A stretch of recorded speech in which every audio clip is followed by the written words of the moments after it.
નમસ્કાર, હું હિતેશ ખત્રી. તમામ દિવ્યાંગ મિત્રોને જણાવવાનું કે વડનગર તાલુકાના આજુબાજુ જે તાલુકાઓ છે જેમાં વિજાપુર,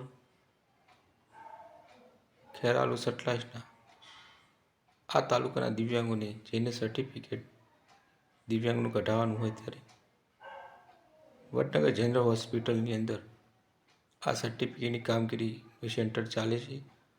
તો જે દિવ્યાંગ મિત્રોને સર્ટિફિકેટની જરૂરિયાત હોય તેવા દિવ્યાંગો સોમથી શુક્ર સવારે 9 થી 1ની અંદર આપ સર્ટિફિકેટ કઢાવવા માટે જરૂર આપ લાભ લઈ શકો છો.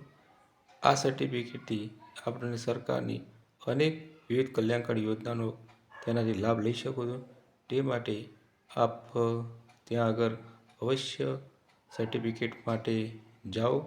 જરૂરી તેમાં ડોક્યુમેન્ટ છે રેશન કાર્ડ, આધાર કાર્ડ, એલસી અથવા કે જન્મ દાખલો એ લઈ અને સિવિલ હોસ્પિટલ સર્વર રૂમની અંદર આ સેન્ટર ચાલે છે. તો આપ ત્યાં જઈ અને સર્ટિફિકેટ કાઢી નાખો. અને કોઈ વધારે તમારે માહિતી જરૂર હોય તો મહાશક્તિ વિકલાંગ કલ્યાણ સંઘ વડનગર સંસ્થાનો આપ સંપર્ક કરી શકશો. આભાર.